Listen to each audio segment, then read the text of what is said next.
Boa noite, pessoal.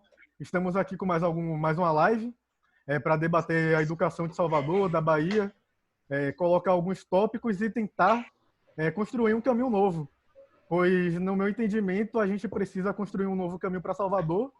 E eu reuni alguns profissionais da área, Valdineide, que vai se apresentar, Raimundo, Antônio. Gostaria de que Val começasse a apresentação, por favor. Bom, bendita, eu não tenho ditado que bendita é tu entre as mulheres, aqui bendita sou eu entre os homens, isso é ótimo. Bom, eu sou Valdineide, sou assistente social e pedagoga, especialista em gestão educacional, psicanálise clínica, psicologia social, gestão de projetos e terapia familiar. Mestre em desenvolvimento humano e responsabilidade social e doutoranda em educação contemporânea pela UNEB.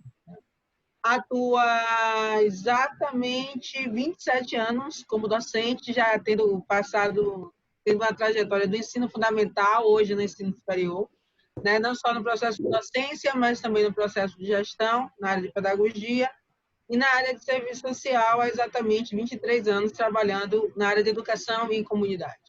E aí, quando a gente fala em educação em comunidade e serviço social, é fazer realmente essa ponte entre a pedagogia com o serviço social.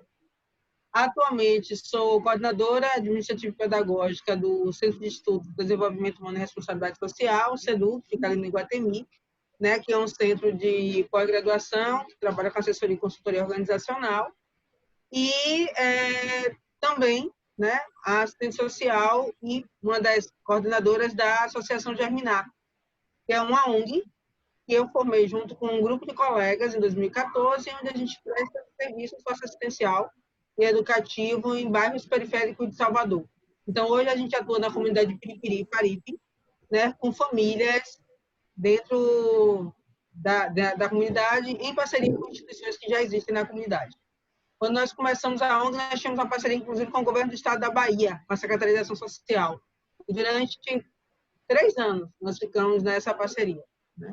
Além disso, sou terapeuta grupal, sou terapeuta psicanalista, né? Então, trabalho com terapia individual, terapia grupal e terapia de família, né? E a nível de qualificação de acompanhamento profissional, sou coach pessoal e profissional, coach de carreira.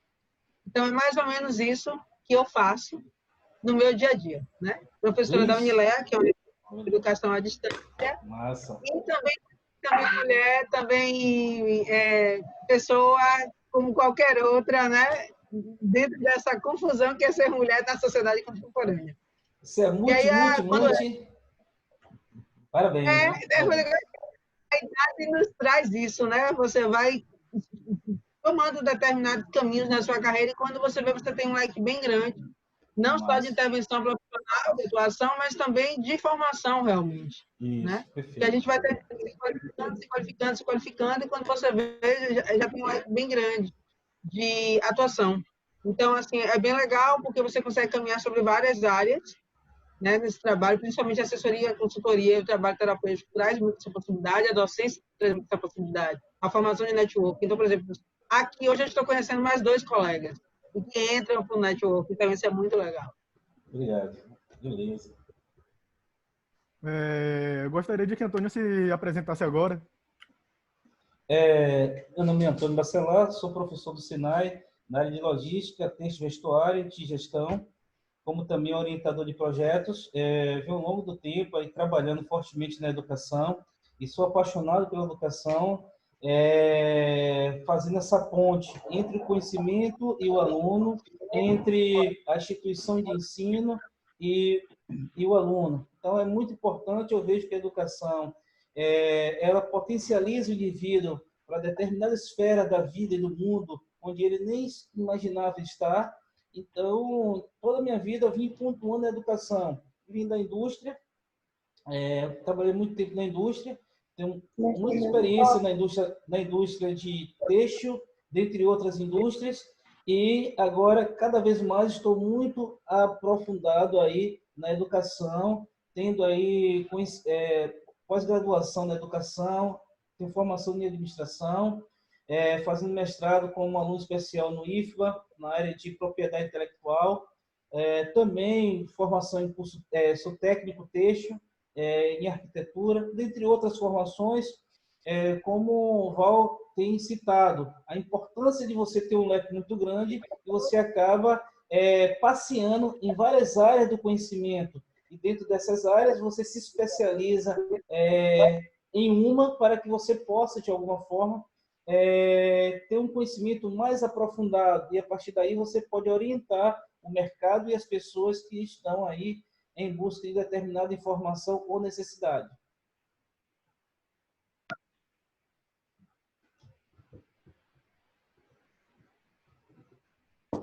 Agora eu gostaria de que Raimundo se apresentasse, por favor.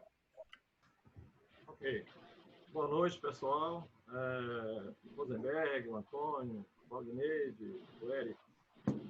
Eu sou o Raimundo Dias, eu sou hoje construtor, né? Eu tenho uma empresa de consultoria, já tenho mais de 20 anos no mercado. Minha vida começou como técnico mecânico, eu trabalhei aproximadamente 20 anos nessa área, então estou assim, apaixonado pela área de mecânica. Depois fui quase que empurrado para fazer estatística, porque a área que eu trabalhava era a área de controle de qualidade. Então, eu fui assim, realmente, literalmente empurrado para fazer estatística. E eu me apaixonei pela estatística. Como eu gosto muito dessa área de exatas, eu acabei realmente me enveredando pela estatística, mas uma estatística bem aplicada à solução de problemas nas organizações. Tá bom? Trabalhei em algumas indústrias, a última foi a Bosch, e depois enveredei também pela área de educação. A educação estava comigo, as empresas que eu trabalhei, eu acabei dando aula para os colegas, e quando saí, comecei a fazer o mesmo exercício nas escolas. Então, eu sou professor há mais de 30 anos, conheço a sala de aula, assim, talvez com uma palma da mão. Fiz algumas especializações, inclusive nessa área de didática, foi o que me deu suporte para atuar como professor. E hoje eu faço consultoria na área de gestão da produção e gestão da qualidade. Eu sou direcionado mesmo à aplicação das ferramentas da qualidade, desenvolvendo projetos com o uso dessas ferramentas. E hoje a área produtiva ela é carente desse segmento e eu digo que tenho aproveitado bastante esse segmento. Então, estou aqui à disposição, qualquer pergunta, vamos discutir. Essa área de educação é vasta. Todo mundo sabe que a educação é o pilar, tá certo? Para a gente conseguir avançar em todos os segmentos. E estamos aqui para contribuir. É um prazer. Desde já agradeço a participação de vocês. Então vamos começar com os tópicos e gostaria de pedir que Val desse um pouco do diagnóstico da educação no nosso estado, principalmente com relação à educação básica.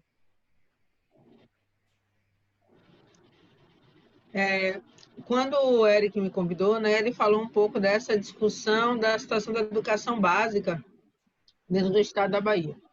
E aí, para poder construir esse entendimento do processo, do que chama de diagnóstico, né, da educação básica na Bahia, a gente precisa fazer uma caminhada até chegar a esses dados que são estatísticos, né, como o colega Raimundo colocou. Então, eu vou desenvolver a linha de raciocínio, na verdade, me baseando em um tripé, né, que é a discussão do que é educação, do que se chama hoje de pós-modernidade e o processo de democratização dessa educação.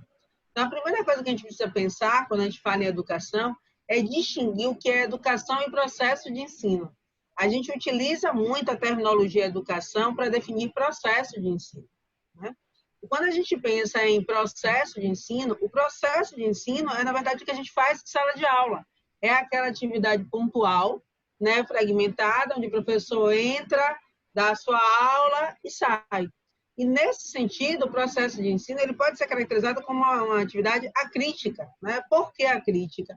Porque, na verdade, o que se busca é uma formação técnica na perspectiva de que o aluno aprenda, adquira um conhecimento para ser reproduzido depois. Quando a gente pensa na palavra educação, educação é algo bem mais amplo. E aí a gente tem um conjunto de autores que definem o que é o conceito de educação, né? A gente tem Freire, que fala muito da educação popular, que hoje é algo muito discutido e, na atual conjuntura, criticado, né? Como se fosse a educação popular fosse algo de esquerda, não se entendendo, na realidade, o que é educação e o que é popular, porque quando se fala em popular, se está falando em bases, E aí a gente tem que entender que toda educação ela parte de uma base, que inicialmente é a família. E aí, nesse sentido, a gente traz a educação para um contexto mais amplo, né? E é justamente esse contexto de uma formação mais globalizada, mais holística, mais integralizada, onde a perspectiva é a formação de um sujeito crítico, um sujeito onde ele seja capaz da aquisição de habilidades, né? Transformar essas habilidades, esses conhecimentos pontuais, em competência, que é a aplicabilidade desses conhecimentos, e daí atuar de forma crítica na sociedade, que é o que a gente chama da cidadania, né? Que a gente fala ser cidadão. Então, a gente tem, na realidade, uma legislação que diz que você é cidadão quando você nasce, porque você tem um registro de nascimento, mas se a gente pegasse o conceito real da palavra cidadania, cidadania perpassa pela sua capacidade de saber quais são seus direitos, quais são seus deveres, e exercer seus direitos, né? E também os seus deveres, de forma equilibrada, isonômica. O que a gente observa hoje é que isso, na realidade, não existe. Então, quando a gente pensa em educação, a gente fala de processos de ensino como se a gente estivesse falando em educação. Então, os dados que a gente analisa e que hoje são disponibilizados são dados de processos de ensino e não da educação.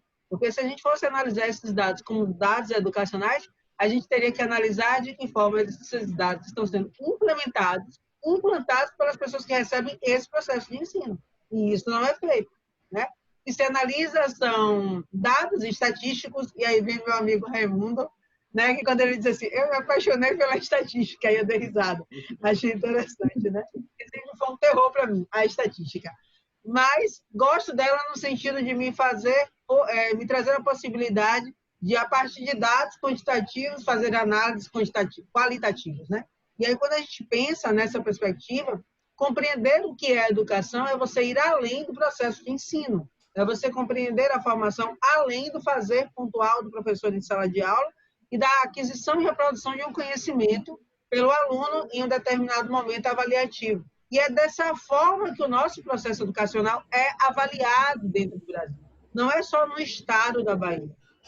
Os nossos instrumentos de avaliação, né, da qualidade do ensino, desde o ensino fundamental até o ensino superior, ele perpassa pela realização de instrumentos que são pontuais, que não avalia as condicionalidades de aquisição daquele conhecimento e da própria reprodução.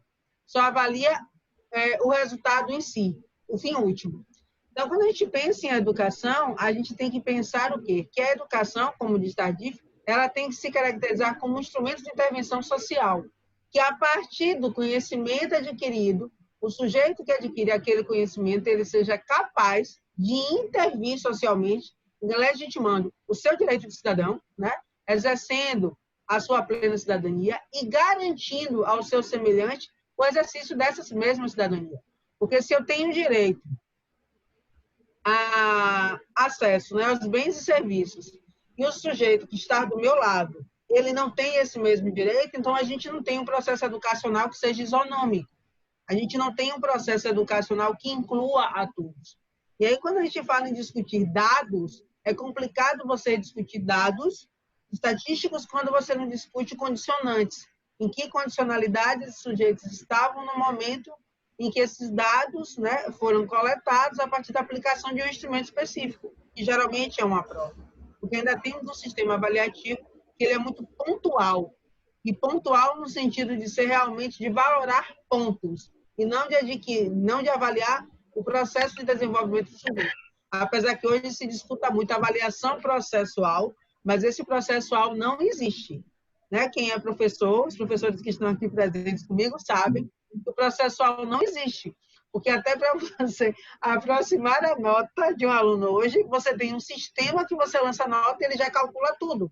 Então, você já não pode nem mais aproximar. Mexer hoje em um sistema organizacional é complicadíssimo a nível de notas de aluno. Então, avaliar dados hoje da educação básica, do ensino fundamental, tanto o 1, 2, do ensino médio, do ensino superior, é muito complicado.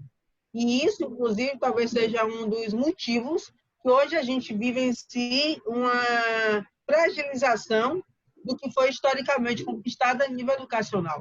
Não sei se todos tiveram acesso, mas hoje foi publicada pelo MEC uma portaria onde está sendo negado o direito de cotas a comunidades quilombolas, afrodescendentes e indígenas.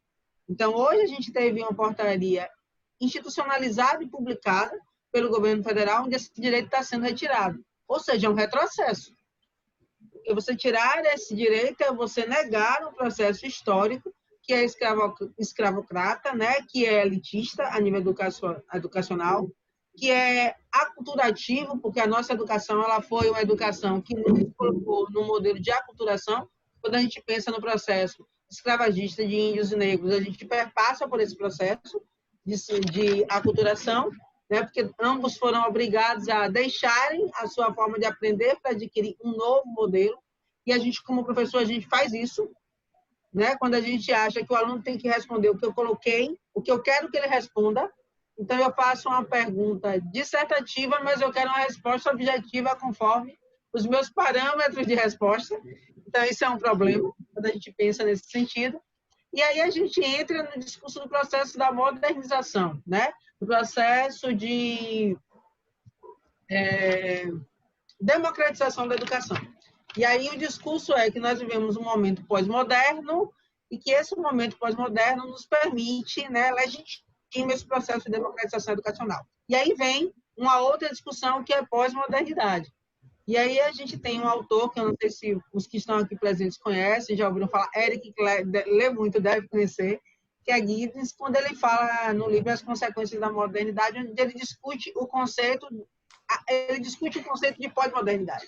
E ele fala claramente que nós não vivemos uma pós-modernidade, porque ainda estamos atrelados, né, aos alhures do passado. Então, ele traz isso muito claro. Ele diz que a gente está vivendo uma época pós-moderna, mas, na verdade, nós não vivemos pós-modernidade nenhuma. Nós vivemos um pós-modernismo, né, disfarçado de pós-modernidade, arrastando as correntes do passado da modernidade. Então, a gente vive as consequências da modernidade, na verdade, né? E aí, essas consequências que criou, de uma forma ou de outra, um modelo de contrato social que ele exclui um e inclui outros. Né? E que nesse processo de inclusão e exclusão, a sua possibilidade de inclusão ou exclusão vai ser determinada pela classe socioeconômica a qual você faça parte. Então, isso são condicionantes para o processo de democratização da educação que a gente não tem como negar quando a gente vai analisar dados. Né? Então, analisar dados, dizer como está o panorama da educação hoje, e além de discutir simplesmente os dados. É pensar que condicionantes determinaram esses dados, é entender que o acesso não é igual a todos. E os instrumentos de acesso que foram criados, né, as condicionalidades de acesso, como, por exemplo, a ampliação do ensino básico, ela é interessante, sim, se eu não nego como educadora, de forma nenhuma. Né? E aí quem está falando nesse momento não é a assistente social, é a pedagoga mesmo. É interessante, mas ela traz em si algo que se torna problemático. Quando a gente coloca na balança os alunos que estão do ensino privado, né, que tem a condição de um ensino de uma qualidade diferenciada em relação aos alunos da escola pública.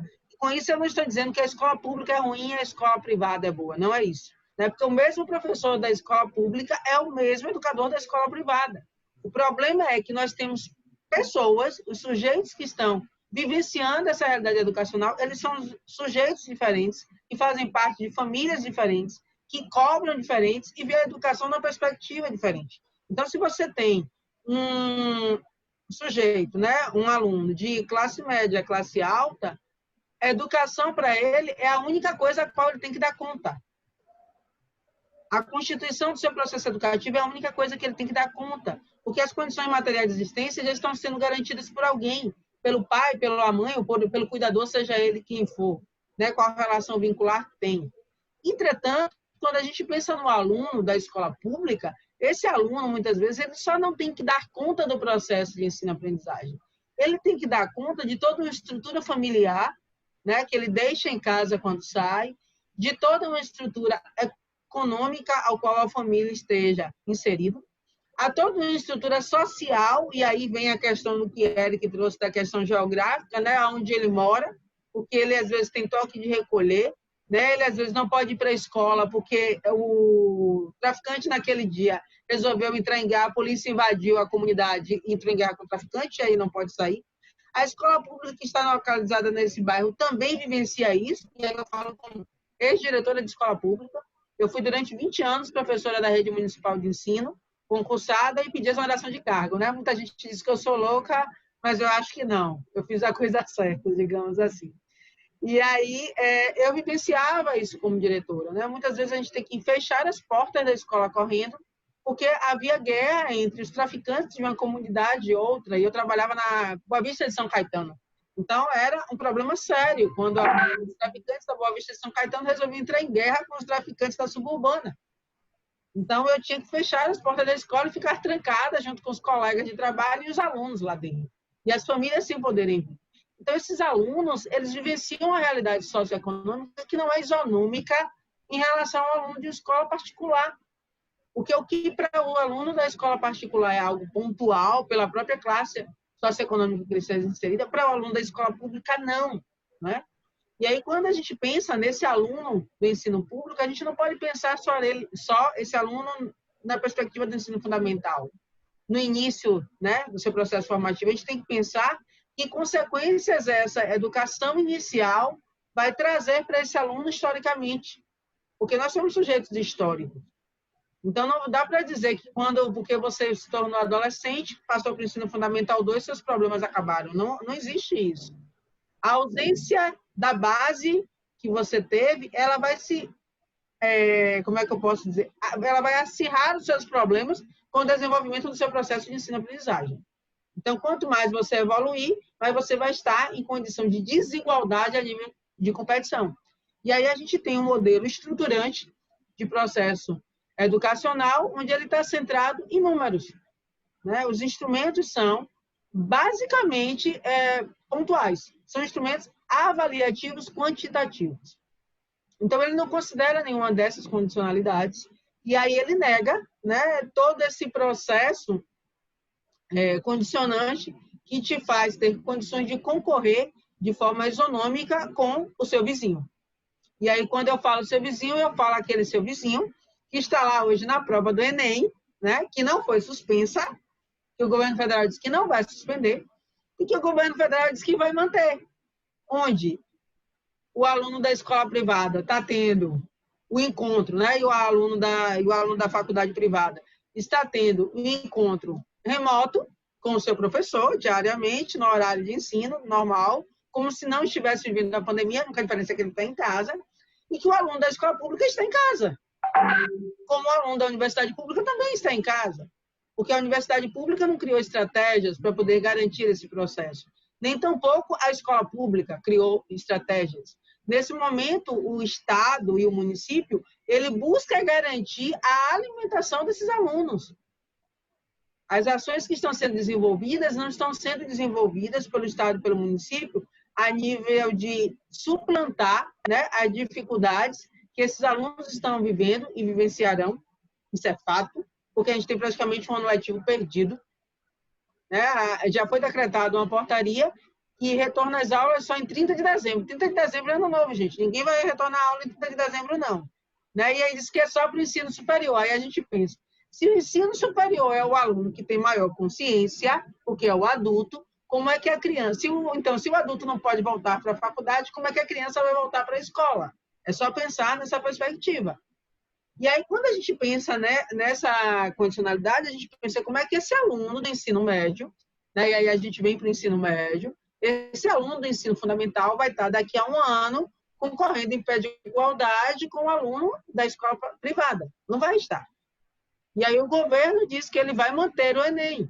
Manter o Enem como mesmo? Para quem? Né? E aí ele diz, não, estude online. É o cúmulo, por assim dizer, de uma forma bem educada, de desinformação de um Estado, né, dos representantes de um Estado, que a tecnologia ela está aí à disposição de todos, mas ela não é possível de acesso a todos. Então, uma coisa é você ter à sua disposição e outra coisa é você conseguir acessar o que está sendo posto. Então, são elementos que a gente precisa analisar quando a gente fala em números, né? E aí a gente observa que existe hoje, a nível de números quantificáveis pelas próprias, os instrumentos que são implantados, que são as provas, né, a Prova Brasil, o Enem, a gente tem vários, o ENAD, o próprio ENAD, né? Quem é de universidade pública também já perdeu o semestre, já perdeu o ano, a verdade é essa, porque as universidades públicas também não conseguiram implantar nada a nível de operacionalização de retorno às aulas, porque aí você tem a questão de quem é o aluno da universidade pública, que talvez ele esteja lá no interior com o pai dele, com a mãe dele, que não tem acesso. Então, assim, ele tem à disposição, mas ele não tem acesso a. E a própria estrutura que está sendo montada pelo Estado não dar acesso às universidades públicas a voltarem a retomar as suas atividades de forma remota, do mesmo jeito que o Estado não tem condição de garantir isso e o município também. Então, como é que a gente pode falar em igualdade, né, em números da condição, como o Eric trouxe, né, a situação da educação básica, se a gente não analisa as condicionantes, em qual cada sujeito está inserido dentro da sua classe social. E aí, nesse sentido, eu queria pedir a Eric para colocar uma tabela que eu passei para ele, né, que demonstra um pouco esse panorama, e são dados estatísticos. Não está aparecendo. Eu não estou vendo nada, Eric, socorre. Eu já compartilhei a tela já. Valeu! Então, quando a gente analisa, né, esses dados do IDEB, eles trazem justamente um panorama de 10 anos do processo educacional a nível de Nordeste e Bahia. Eles estão disponíveis no site do Estado, né, da Bahia, na área da educação, sendo que a gente tem, a nível nacional, os dados do Brasil, e aí é só procurar no portal do MEC, mas eu trouxe especificamente Bahia, porque era a discussão nossa que se pautava nisso. E aí, justamente, esses dados do IDEB, eu fiz um recorte da tabela, porque ele tem toda uma tabela anterior, mas eu peguei exatamente a parte que me interessava. E aí, se a gente não precisa nem analisar Nordeste, mas a gente vai analisar só Bahia, né? E aí, quando a gente analisa os dados do IDEB da Bahia de 2005 a 2015, não dá para negar que os números evoluíram. Os números demonstram isso, né? A gente tem dados que saíram na escola pública, por exemplo, de 2,6% de aprovação para 3,4%. Então, isso é fato. E as projeções mostram que em 2021 a gente estará com 4,6%. E aí, por que de 2 em 2 anos? Né? Porque o IDEB é medido de 2 em 2 anos através da Prova Brasil. Então, quando a gente para e avalia isso, não dá para negar que, a nível de projeção, os dados demonstram uma evolução do processo de aprovação. A questão é sobre que condicionantes esses dados de aprovação eles se elevaram. Porque antes a gente tinha uma situação do ensino de 8 anos, quando o ensino era de 8 anos e não de 9, onde o aluno ele poderia ser retido, né? Ele poderia ser reprovado, se ele não adquirisse as habilidades mínimas, as competências mínimas da lectoescrita. E hoje você não tem mais isso.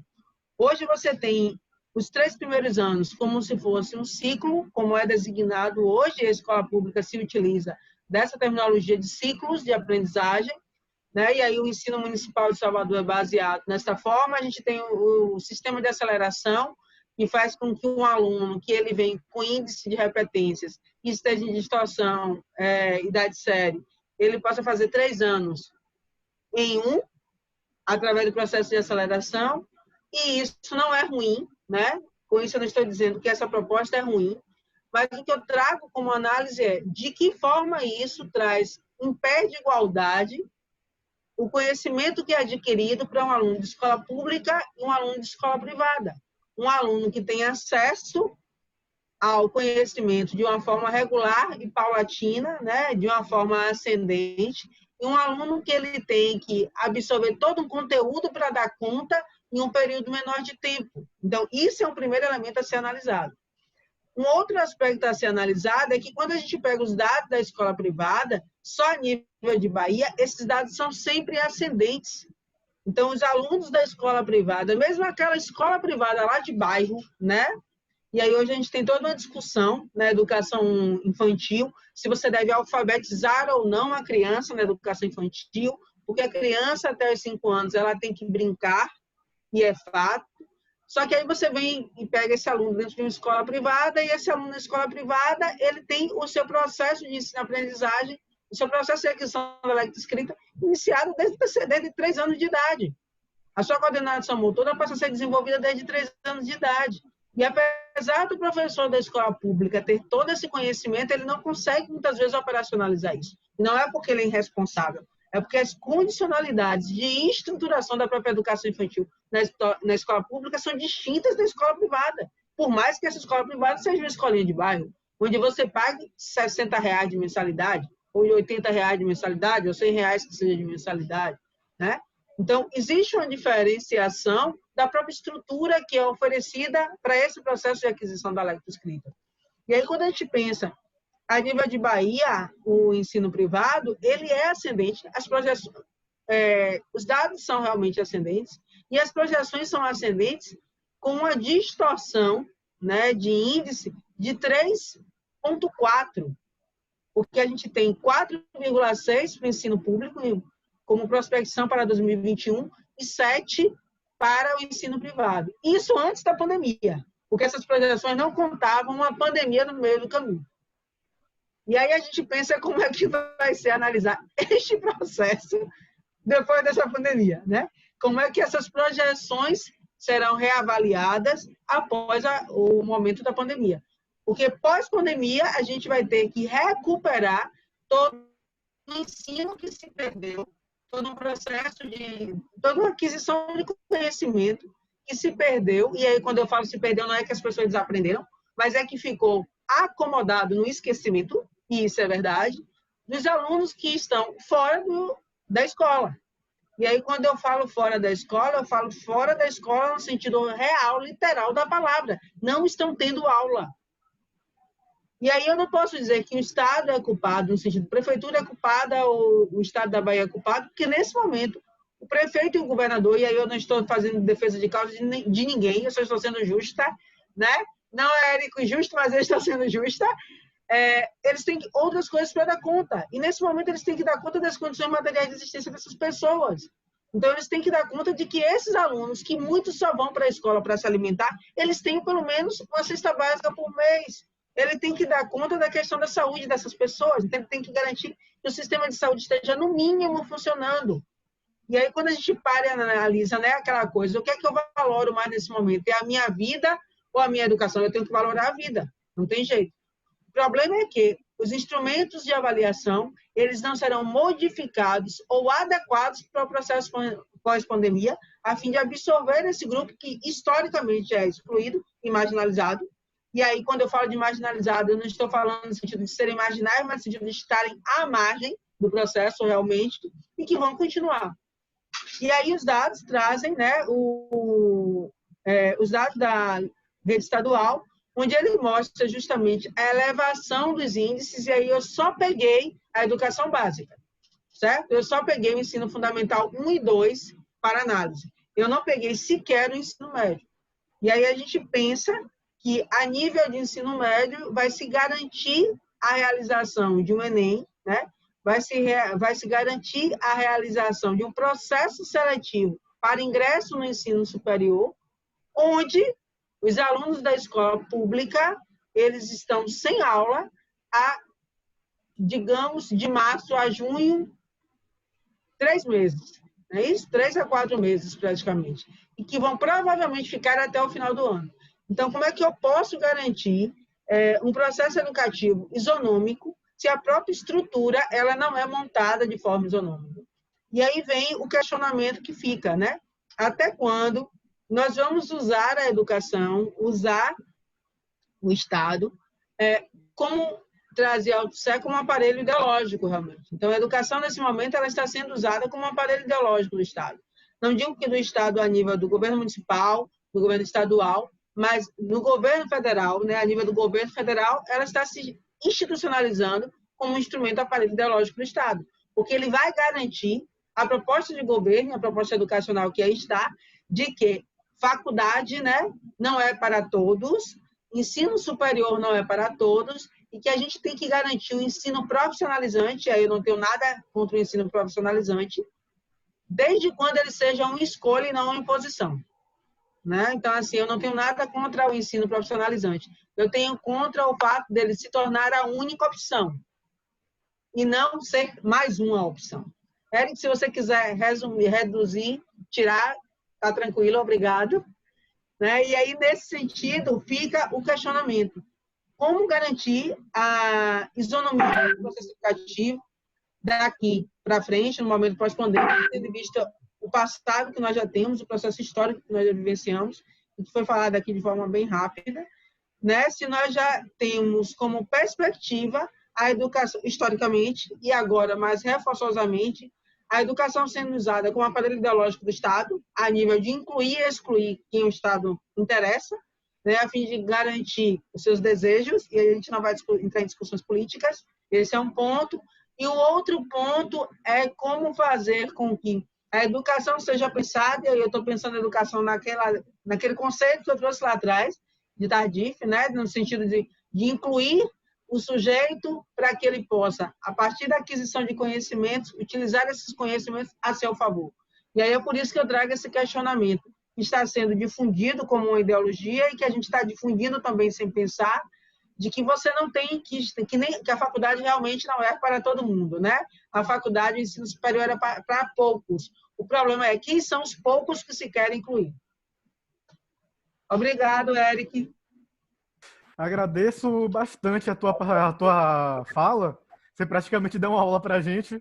Então, vou tentar fazer uma sintetização básica, porque o que Valdineide trouxe aqui para nós é uma coisa totalmente interessante. Porque quando a gente faz uma abordagem dos números, a gente na geografia chama de análise teorético-quantitativa, que é um conceito positivista dentro da filosofia geográfica, onde a gente analisa puramente os dados, ignorando todos os conceitos qualitativos e ou dialéticos que podem servir para uma construção de uma educação libertadora. Eu, particularmente, sou muito simpatizante da educação pragmática, que é defendida por Darcy Ribeiro e Anísio Teixeira, que é através de uma escola de tempo integral que pode realmente construir um caminho educacional não só de ensino, mas sim de uma educação holística, totalmente integrada, não só às matérias básicas que a gente tem, mas também todo acesso a uma cultura, todo acesso a uma coisa extra, algo mais extra assim, para que ela possa complementar sua educação. Eu tenho um projeto que eu estou escrevendo chamado Diretrizes de um Projeto Municipal que contempla essa área da educação, que é uma educação em 3 pilares. E um desses pilares é justamente essa educação em tempo integral. De manhã ou de tarde, a criança tem lá seu ensino básico, normal, português, matemática, história e geografia, e pela tarde ela tem um acesso extra, que já envolve música, envolve esportes, envolve também um acesso à cultura que pode ser tanto uma cultura enraizada numa tradição étnico, uma tradição étnica. No caso, tem um exemplo do Ileaie, que tem um ensino voltado à cultura de matriz africana. A gente também tem, em outras escolas, tem um ensino voltado também à cultura popular, sobre carnaval, rap, etc. E eu acho que apenas integrando a educação a gente vai conseguir salvar não só a educação no município, mas também que a gente vai ter esse modo para salvar também um ensino que está prejudicado pela pandemia. Porque, como já está decretado, esse ano a gente já perdeu, a gente não tem como recuperar.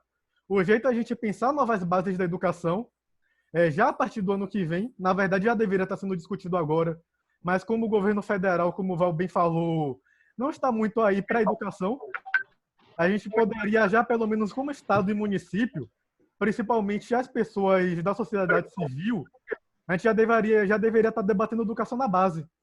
No Pacto Federativo, que é a distribuição da educação nos entes federados, o município está responsável pela educação básica, que é o que? Creche, o Fundamental 1 é obrigatório e o Fundamental 2 é dividido entre o município e o governo do estado.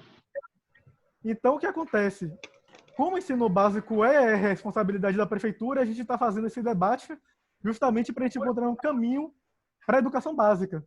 E agora a gente vai fazer um paralelo agora com a educação profissional. Eu gostaria que Antônio contribuísse um pouco com isso. Boa noite a todos mais uma vez. É importante a educação profissional no qual tem uma proximidade aí com o mercado de trabalho, diretamente. Agora, tem a questão da gente repensar a educação no estado atual, na situação atual. Como a gente repensar também a instituição de ensino, como também o perfil do professor para essa nova configuração. Que maneira nós devemos conduzir de tal forma que existe um equilíbrio entre uma configuração mais um pouco arcaica, um pouco mais antiga, e com a configuração atual. O que é que o mercado realmente está oferecendo, está ofertando para que o aluno que esteja aprendendo em sala de aula, ele possa atuar efetivamente no mercado de trabalho, porque dentro de uma sala de aula você tem 2, 3 gerações. E essas gerações, o professor, a instituição de ensino precisa atender de maneira pontual para que ele consiga enxergar em que meio ele se encontra e como ele deverá atuar no mercado de trabalho. Quais são esses caminhos? O professor hoje, ele é mais um orientador, o professor ele é mais um curador do aluno para que ele possa realmente trilhar um caminho assertivo, obtendo informações necessárias para que ele possa aplicar no campo prático e ele possa crescer gradativamente. Então, a educação profissional é uma educação muito próxima ao mercado de trabalho, no qual potencializa o indivíduo seguir outras esferas importantes da sua carreira. Então, Val trouxe aí números importantes aí do crescimento ou não da educação, ela pública 4 pontos, privado 7, estadual 4, enfim. Então, existe aí uma decadência que está muito clara, muito visível, essa incapacidade de uma evolução educativa para atender vários cenários em determinado estado ou cidades, que possa uniformizar esse atendimento, que possa qualificar esse profissional de maneira que não tenha essas perdas de incapacidade de instalações, da logística do aluno chegar até o estabelecimento de ensino, da maneira que esse aluno é tratado e conduzido, e o habitat desse aluno tem que levar em consideração, porque tem alunos que moram em uma situação tão, vamos dizer assim, precária, que ele deve ser assistido, sim, pelo professor, que deve ser assistido, sim, pela instituição de ensino. Como isso deverá ser trabalhado juntamente com as políticas públicas? É preciso integralizar os pilares que envolvem governo, família e escola. A separação desses pilares haverá e está sendo feito, está fragmentado o processo educacional, que você tem que levar em consideração também a educação pedagógica e andragogia. Os alunos que têm jovens e adultos, educação relacionada a jovens e adultos, quando você aplica a andragogia, você considera o conhecimento que o aluno já tem perante o mercado, perante a vivência dele, e isso deve ser também levado em consideração pela instituição e pelo professor. Como você consegue trabalhar? A pedagogia está muito voltada para, vamos dizer assim, o ensino básico. A andragogia, você direciona muito essa condição para o EJA, que é a educação de jovens e adultos. Como isso está sendo bem representado no mercado acadêmico, no mercado de qualificação profissional, potencializando esse indivíduo para que ele possa dar passos importantes na carreira da vida dele, no qual mudará todo um cenário que ele pretende e sonha a ter.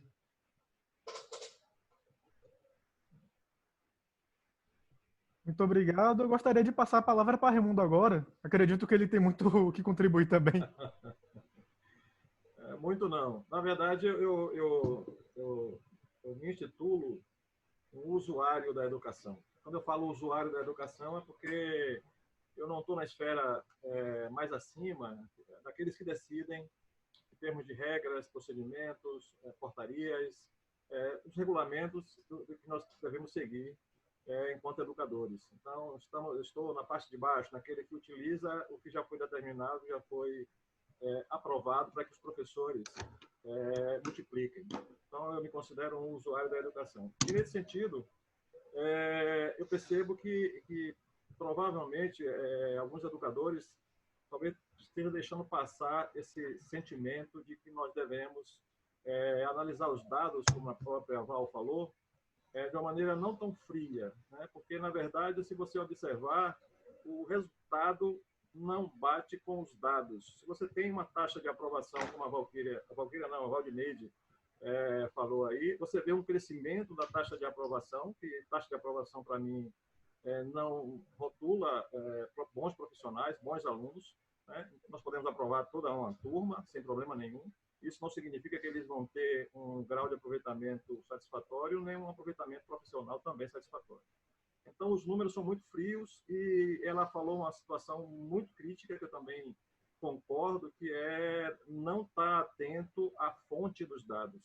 Então, se você pega dados levantados e não analisa esses dados em relação à origem dos dados, como é que eles foram analisados, como é que eles foram obtidos, né? Porque primeiro você tem esses números levantados por pessoas que não se sabe quem foi, né? Como as pesquisas eleitorais, que talvez o Eric entenda um pouco mais, as pesquisas estão lá, mas quem foi que assinou essas pesquisas de intenção de votos, por exemplo? Qual foi o estatístico? Como é que foi feito o levantamento dos dados? Então, pegar os dados e sair divulgando em tabelas e gráficos sem essa base de origem dos dados, da fonte dos dados, é perigoso para você tomar decisões. Porque você vê os dados e você vê o resultado. Eu, que sou da área da parte industrial, trabalho muito na indústria, vivo muito de resultados. Então, se você tem informações, dados que dizem uma coisa e no resultado você não vê, a nossa posição em termos de educação, principalmente Bahia, Nordeste, todo mundo sabe. Então, não adianta colocar dados se você chega na ponta, no resultado, você vê que não é o resultado. E aí eu converso com alguns colegas, às vezes, perguntando o que é que está de errado. Onde foi que deu errado que a nossa posição em termos de educação é tão baixa? Então, não tem explicações. Quando você volta, as justificativas ficam infundadas porque o resultado está horrível. Nossa posição em termos de educação, no cenário nacional, no cenário mundial, é muito baixa. Se você observar o IDH, por exemplo, a Bahia é o 22º, então, de 27. Nós estamos realmente abaixo no que se refere à educação. E os dados estão dizendo que nós estamos crescendo, melhorando. Como se o resultado não é esse? Então, quando você é um usuário da educação, você percebe isso muito fácil. Eu analiso assim a capacidade, o ensino básico, onde ele está falhando. Eu vejo isso muito durante as minhas aulas, as minhas apresentações, quando eu tenho a dificuldade de passar algum tema, algum assunto, onde o aluno não está conseguindo entender.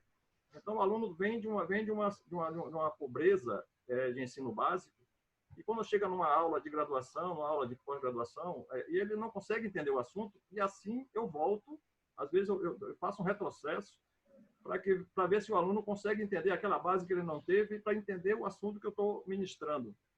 E o problema é que nem a base, quando eu volto para passar para ele, ele consegue entender. E aí o aluno, às vezes, fica desmotivado, porque ele percebe que não entende a revisão de uma base que ele não teve, quiçá o assunto que eu estarei ministrando para ele no futuro.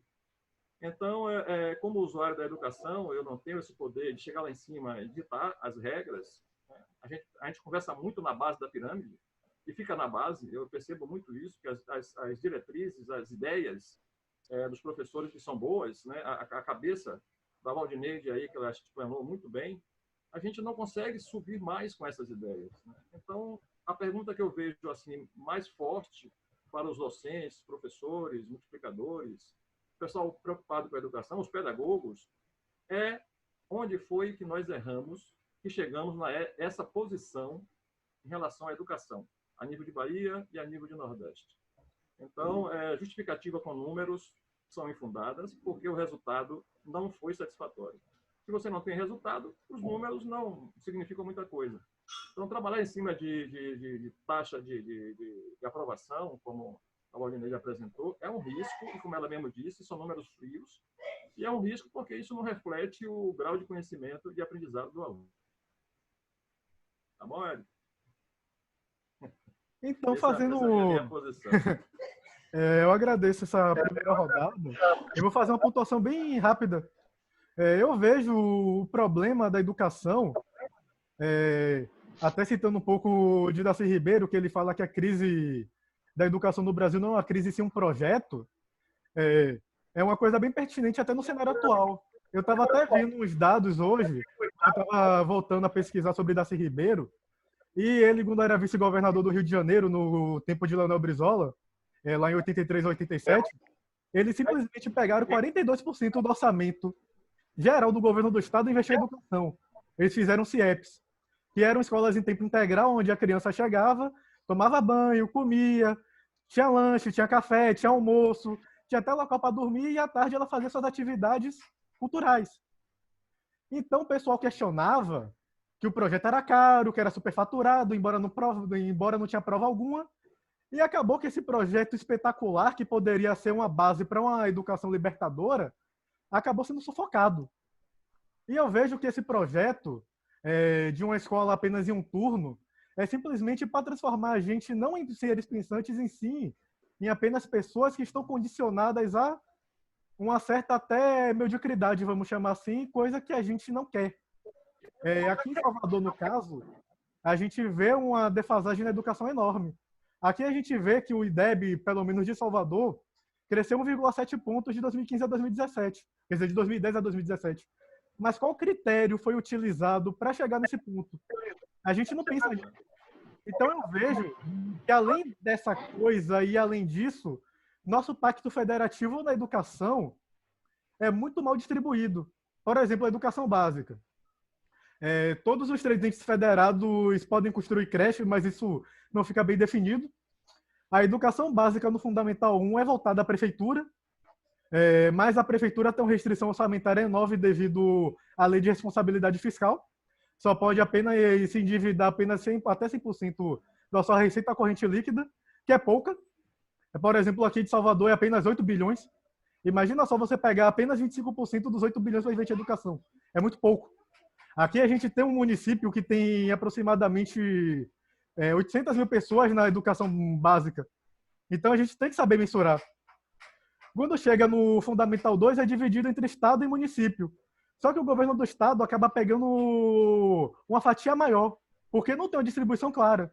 Quando chega no ensino médio, é obrigação do governo do estado, mas o governo federal pode ajudar. E no ensino superior, é obrigação do governo federal, mas o governo estadual também tem faculdade.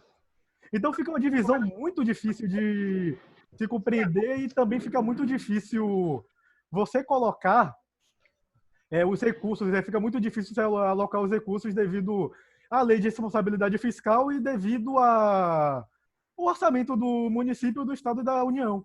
Não tem uma articulação muito boa para isso. E voltando para o município, eu acho que a gente poderia fazer uma segunda rodada voltando para as soluções que a gente poderia articular não só para a educação básica, mas também para a educação profissional.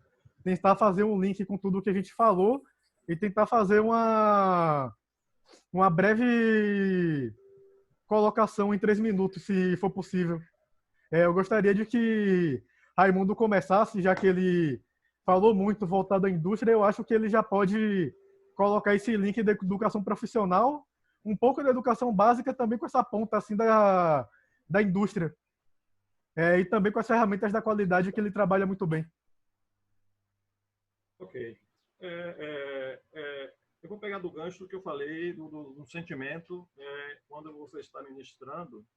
No meu caso, como eu sou consultor, o sentimento agora é em relação à minha percepção diante dos funcionários de uma empresa. Eu faço geralmente consultoria e gestão de fábrica na área produtiva e volta e meia eu estou questionando os funcionários, questionando o chefe dos funcionários, gerente, diretor. Então, boa parte das consultorias que eu trabalho, eu permeio por todos os funcionários de ponta a ponta. E durante essas consultorias, você também percebe que o profissional ele não tem essa base escolar, muito menos a base profissionalizante. Apesar do esforço grande feito pelo Senai e instituições que formam esses profissionais, a gente percebe que esse ensino básico, né, o fundamental, o ensino médio, que para mim, é fundamental. Se você não tivesse o ensino fundamental, principalmente, eu nem digo nem ensino médio, mas o ensino fundamental, tem que ser muito batido, muito discutido, e ver os gaps em termos de rendimento dos alunos, onde nós possamos elevar. Você vê que eu sou da época que eu fui treinado em questões matemáticas, por exemplo, meu pai que tinha 6ª série primária. Então, se você voltar ao tempo, você vê que o ensino era muito mais forte no sentido de aprendizado, não no sentido de aprovação, no sentido de aprendizado mesmo. Então, aí você vai nas empresas, você vê os profissionais exercendo atividades, quando você se aproxima e faz um questionamento simples em relação àquela atividade, você não tem esse retorno. E eu fico assim pensando, às vezes, tipo, um inspetor de qualidade trabalhando numa área, inspecionando a qualidade do produto, ele não tem a menor noção do que é aquele produto, de como medir aquele produto, e ele está gerando dados para alguém na frente dele fazer análise. E aí vem a questão que nós falamos com a Valdinei, falando em relação à análise de dados, onde as pessoas não estão muito preocupadas da origem desses dados.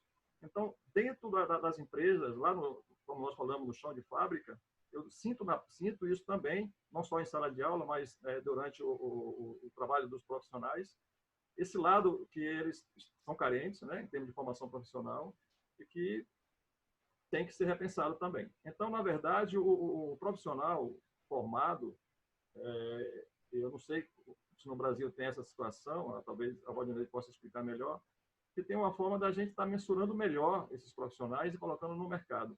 Eu lembro que eu trabalhei em alguns momentos lá no Senai, e a gente tinha essa preocupação um bom tempo atrás, as pessoas estudando, se formando, e as empresas já pensando naqueles profissionais. Por que elas pensavam dessa forma? Porque elas já tinham na mão como era essa formação, e que essa formação atendia a essa empresa. Então, os profissionais eram formados, e durante a formação eles tinham contato com as empresas interessadas nesses profissionais, porque as empresas sabiam o que eles estavam tendo de assunto, o que eles estavam praticando na escola, e como chegaria na empresa para atuar. Foi assim um momento que eu tive na instituição muito bom, né? E acredito que o Senai ainda tenha esse perfil. É claro que a situação do país declinou nesse sentido da educação, e isso pode ter também sido afetado. Mas eu vejo assim, a educação profissional precisa realmente ser repensada também, né? Talvez no sentido do ensino técnico, voltar a discutir essa parte do ensino técnico no sentido de desenvolver o conhecimento, a pesquisa, é isso? Eu trabalho nessa área de projeto, e algumas escolas fortalecem muito o termo projeto, né? Passar para os alunos a ideia de desenvolver projetos, mas quando você chega na saída, na ponta, como eu falo sempre, você não vê o resultado. E se você não vê o resultado, análise numérica para trás fica sem sentido. Não adianta dizer que no gráfico está subindo se o resultado não reflete isso. Muito obrigado. Eu gostaria de ouvir também a opinião de Antônio agora, seguindo esse sentido de educação profissional também. E aí Val conclui com a educação, com os projetos dela, com a idealização dela para a educação básica, principalmente daqui de Salvador, e também através das experiências que ela teve até como diretora. Então, é isso aí. Tudo que vocês falaram é muito importante para que a gente possa enxergar esse declínio da educação, e o repensar é muito importante. E, além do repensar, ela vem em consideração da vocação do Estado, da cidade, do país. De repente, a gente não pensar a uniformidade da educação, considerando todos os estados iguais, mas a vocação de determinados estados que possa absorver essa mão de obra que está sendo qualificada em sala de aula. Então, hoje, o que mais me chama a atenção é repensar de ser professor, para que ele possa assistir melhor o aluno, o repensar enquanto instituição de ensino, para que a instituição possa assistir e conduzir esse aluno para um caminho muito mais assistível. Então, são situações que nós temos que também levar em consideração o que está sendo tratado em sala de aula, que seja equivalente ao mercado de trabalho. Não adianta estarmos ensinando A em sala de aula e o mercado está precisando de B. Então, precisa haver uma equivalência. E para existir essa equivalência, tem que existir um sincronismo entre as instituições de ensino e o mercado de trabalho. Essas duas categorias precisam se conversarem. Então, se esses dois pilares, escola e mercado de trabalho, não se conversar, a gente vai estar qualificando profissionais e que ele não será tão absorvido no mercado de trabalho, porque as informações elas estão divergentes.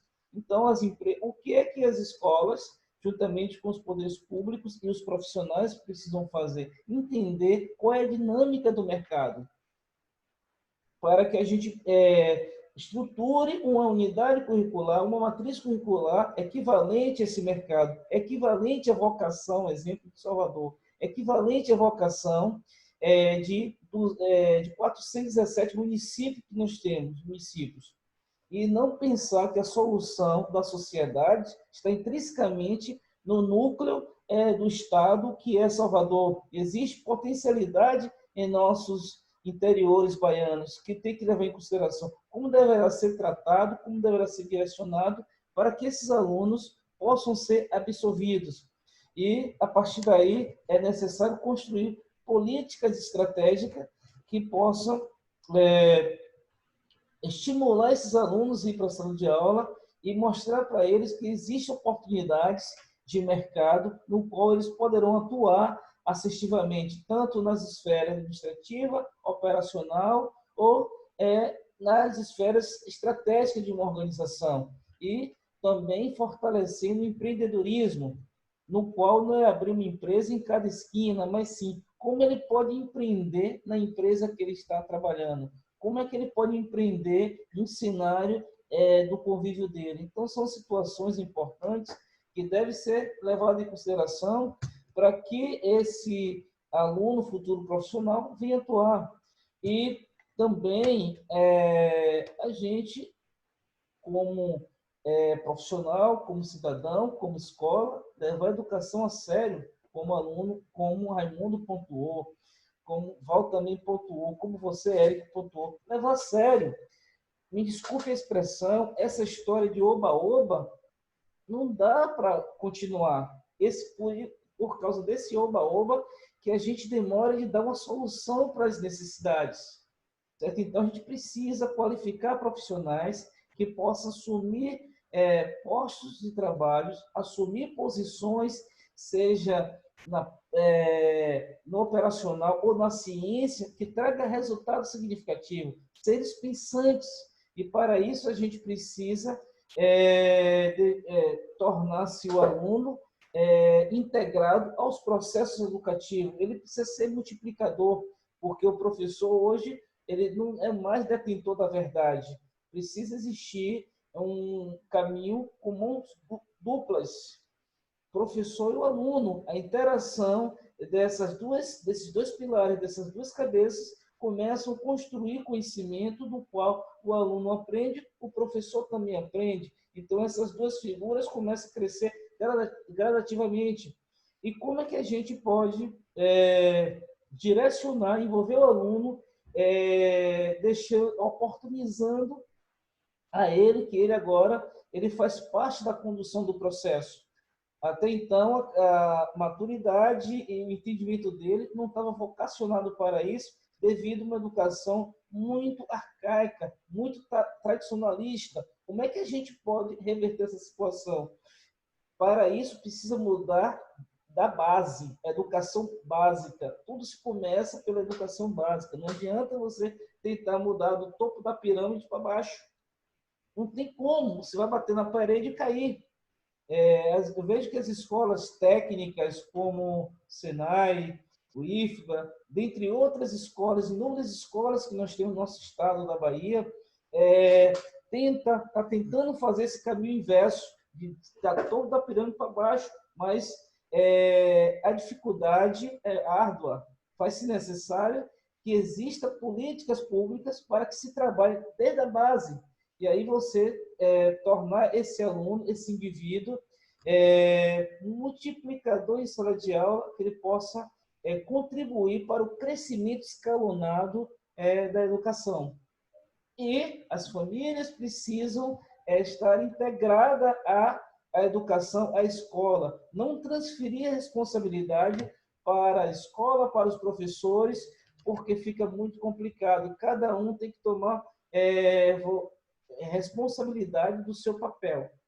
E a multiplicidade desse tripé, escola, família e governo, com certeza teremos educação diferenciada.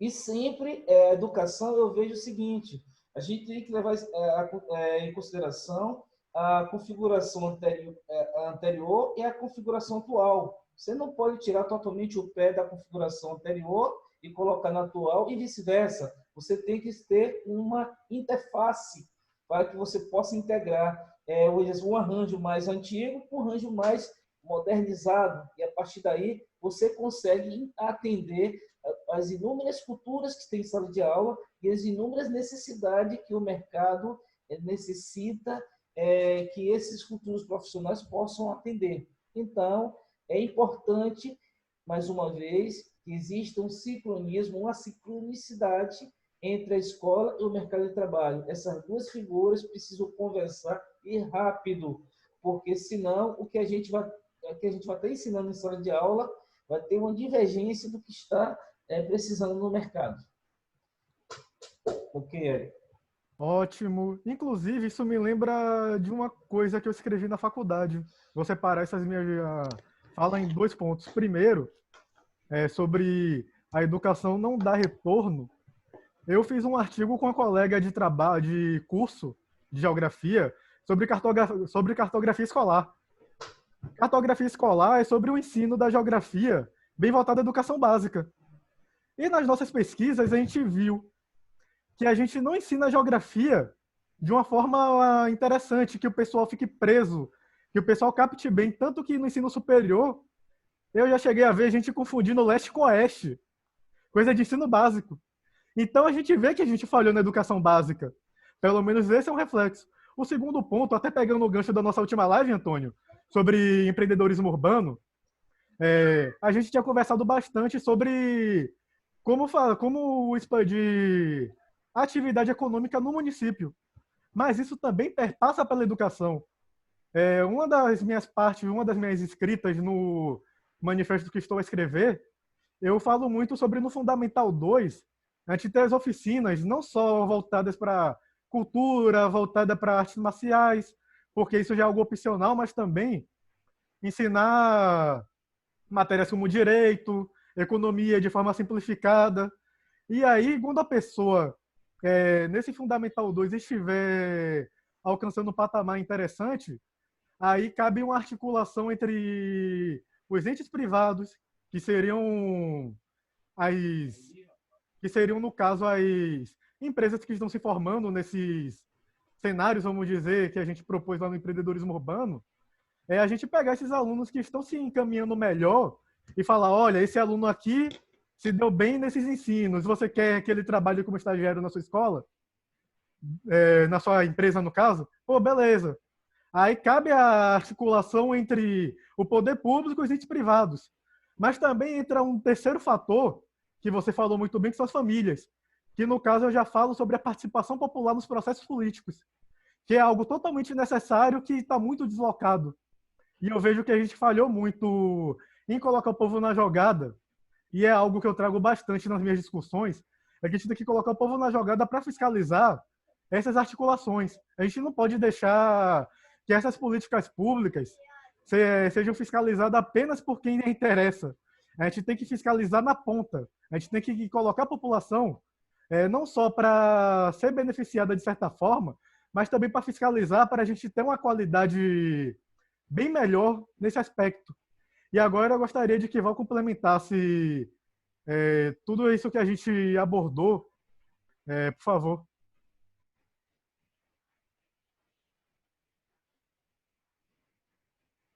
Tudo isso eu não sei se eu consigo, não. Muita coisa. Mas, assim, somente algumas pontuações, né, do que foi falado. Você trouxe a questão do ensino integral como uma proposição, né, de adequação. O ensino integral para a educação básica ele está previsto na legislação, na própria LDB, ele traz isso.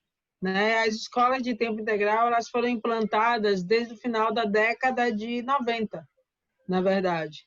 a escola que eu trabalhava foi uma das escolas em que o diretor poderia escolher a escola de tempo integral como uma proposição para sua unidade escolar. Inclusive, eu fiz parte, na época, do grupo daqui do estado da Bahia, né, como uma das representantes do município, uma das diretoras representantes, de avaliação desse processo de efetividade da proposição da escola integral. Então, assim, é uma proposta que está prevista na LDB, ela é interessante e efetiva se ela realmente foi implementada da forma como ela está proposta, né? Porque o que a gente observa hoje é uma escola de tempo integral, onde o aluno está na escola um turno fazendo as atividades normais, em aula normal, conforme o currículo escolar, e no outro turno ele está na escola muito mais por uma questão de alimentação e por uma questão de estar, ser retirado, né, do espaço de rua, do espaço da casa, para salvaguardar esse aluno de risco social. Então, é aquele aluno que geralmente tem um bom comportamento dentro do espaço educacional que é colocado na escola de tempo integral. E a proposição da escola de tempo integral, inclusive, os seus pressupostos são totalmente distintos disso aí. A escola de tempo integral é pensada para qualquer aluno, não para uma seleção de alunos específicos que fica a critério da escola, que geralmente escolhe os alunos que a escola considera que são os melhores alunos, né? Então, esse é um primeiro ponto quando você traz a questão da escola de tempo integral. Então, é uma proposição que eu acho interessante, mas que eu me questiono muito pelo que eu observo do processo de implementação. É igual o que a gente fala, né, do Bolsa Família, que muita gente critica o Bolsa Família. O Bolsa Família não é o problema. A política pública é linda. O Bolsa Família, enquanto programa, né, pertencente a uma política pública integrativa de educação, saúde e assistência, ele é perfeito. O problema não é o programa Bolsa Família, é a forma como ele é implementado. E aí a escola de tempo integral ela perpassa muito por essa discussão. Então, a proposta é boa, mas vai haver condições de se implementar como deveria ser implementado, vai se haver condições de alocar profissionais que sejam profissionais que tenham uma formação complementar para aquele aluno, se adequar às atividades da escola conforme as habilidades de cada aluno e os desejos, os interesses de cada aluno, porque essa é a proposta que está no papel da escola de tempo integral. Vai ser possível se colocar um assistente social dentro do espaço educacional, não como se ele fosse um visitante de 15 em 15 que aparece porque o professor chamou para resolver o problema. A assistente social não tem essa função, né? É um equívoco achar que a nossa função é essa, apagar incêndio. Nem tampouco um psicólogo para psicologizar todo mundo e colocar todo mundo como pessoas com deficiência que não conseguem acompanhar, sem considerar quais são os elementos que levam esse aluno a não conseguir acompanhar. Então, não se analisa qual é o grupo familiar daquele aluno, qual é a comunidade em qual ele está inserido, como é o acesso daquele aluno à alimentação, à saúde, se aquele aluno, ele na verdade, ele é o pai da família porque o pai não assume a responsabilidade de pai, ou se aquela menina ela é a mãe porque a mãe sai para trabalhar, porque ela é a única responsável pelo grupo familiar, porque o pai abandonou. Então, assim, propor uma escola de tempo integral é pensar em todas essas condicionantes. É pensar que você não pode propor um espaço, tornar a escola mais um espaço a ser alocado um conjunto de pessoas, como se fosse um curral para gados. E esse é um risco, né? Então, assim, quando a gente fala na escola de tempo integral, a gente tem que pensar muito nesse risco, para a gente não criar um espaço, um curral, onde pessoas vão ser alocadas, onde crianças vão ser alocadas, com vistas a não estarem na rua e não estarem aprendendo. E aí, quando a gente pensa no processo de aprendizagem, eu não estou pensando no processo de ensino, eu estou pensando na perspectiva educativa mesmo, na educação, num contexto mais amplo. Então, é tornar esse sujeito um cidadão, é dar possibilidades, né? É garantir que esse sujeito tenha possibilidade de ser um cidadão. E aí é pensar essa escola, inclusive, de tempo integral, numa perspectiva emancipatória, não a escola de tempo integral que só considere os aspectos culturais. A gente tem que romper essa ideologia, que é uma ideologia dominante, de que o aluno da escola pública ele só tem que jogar capoeira, ele só tem que ter um curso profissionalizante no turno oposto, ele tem que ter a garantia da cultura dele, né? Cultura é tudo que a gente vivencia. Então, eu não preciso garantir os aspectos étnico-raciais como cultura apenas. E a gente faz muito isso. a gente folcloriza, né, a cultura africana, a gente folcloriza a cultura indígena. Quando a gente veste a criança de índio, quando veste a criança de baiana, a gente está folclorizando isso. Então, é preciso romper com essa ideia de escola e não fazer disso um modelo de escola de tempo integral. Então, pensar na escola de tempo integral é pensar em garantir para aquele aluno que vai estar na escola de tempo integral o acesso ao ensino de língua estrangeira, não na perspectiva do aluno saber dizer que o aluno fala inglês, the books on the table, porque falar inglês não é isso, né? Não é the books on the table, não é falar inglês, falar hot dog não é falar inglês. Então, é garantir a esse aluno a capacidade de ter uma fluência de uma língua estrangeira assim, e que essa língua estrangeira ele possa escolher, porque não necessariamente tem que ser o inglês. O inglês é só mais uma dentre muitas, né? Hoje em dia, você falar mandarim, isso é muito mais chique do que, é muito mais upgrade do que falar inglês, cá para nós, e a gente sabe por quê.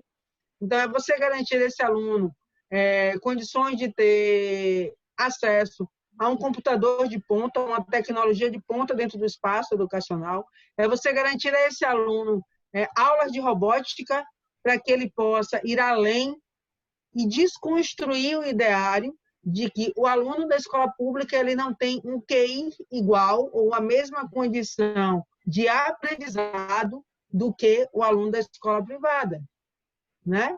Então, assim, eu sempre dizia isso lá na escola quando eu era diretora. Nunca se teve merenda distinta para os professores. E quando meus filhos iam, porque iam muito comigo para a escola, não tinha jeito, né? Filho de professora vai mesmo para a escola.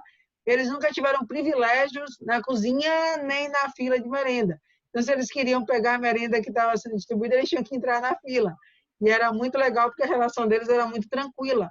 Então, é garantir que o aluno da escola pública, o aluno que faça parte dessa escola pública municipal, dessa escola pública estadual, ele tenha a mesma condição de acesso aos instrumentos de qualificação pessoal e profissional do aluno da escola privada.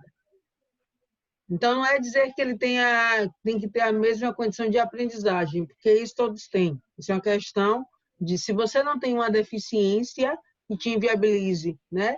Não tem um transtorno mental, uma deficiência mental, que te inviabilize a aquisição ao processo da lectura escrita e da aprendizagem, você tem a mesma condição. O que não é dado são as condições de igualdade que não são garantidas. Então, a gente tem que buscar garantir nessa escola de tempo integral essa garantia de igualdade, condições de igualdade. E não colocar o aluno, né, de escola pública ou o aluno da periferia como o pobre coitadinho que, quando busca a garantia dos seus direitos, é o revoltado. Que às vezes a gente ouve esse discurso também, né? É o revoltado. Ou é o privilegiado por estar dentro de um processo distinto. Então, é desconstruir, inclusive, essa ideia de que os alunos que possam fazer parte da escola integral, eles são privilegiados. Eles não são privilegiados. Eles são sujeitos de direitos, e enquanto sujeito de direitos, está sendo garantido o direito a ele de ter uma condição, de ter uma educação de igual qualidade ao concorrente dele, de lá na frente. Então, eu acho que essa seria uma proposição, uma saída. O problema é como criar uma estrutura mínima de Estado que garanta isso, né? Porque a gente vive uma realidade onde, no papel, as coisas são fáceis, são lindas, mas o processo de operacionalização é muito distinto, e aí a gente entende por quê, a nível de todas as questões de estrutura mesmo, de Estado, no que se refere ao uso dos recursos públicos, né? No que se refere a garantir um ideário de proposição, de campanha, e aí eu estou falando realmente para você mesmo nesse momento, que a gente tem uma questão de ideário, mas tem uma questão que esses ideários às vezes se perdem. Então, assim, é não deixar que esses ideários, né, se percam. Porque é justamente esse perder do sonhar de cada um que faz com que a gente vivencie, né, cotidianamente o passado no presente. E aí eu tenho um ditado que eu uso muito comigo, né? O passado a gente honra, respeita e aprende. E a gente, infelizmente, a gente não tem honrado, respeitado e aprendido com o nosso passado.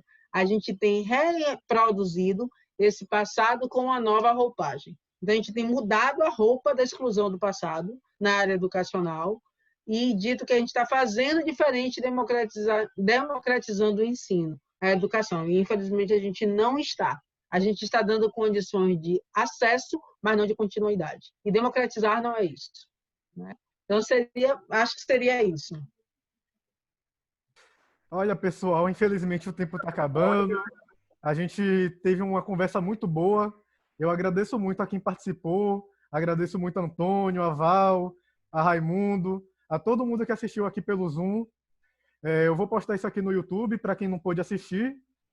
Me sigam nas redes sociais, no meu Instagram, Justo_E, no meu Facebook, Eric Justo, e no meu YouTube também, Eric Justo. Muito obrigado. Tenham um bom dia, tenham uma boa noite a todos. E agradeço muito a participação de todos. Obrigado.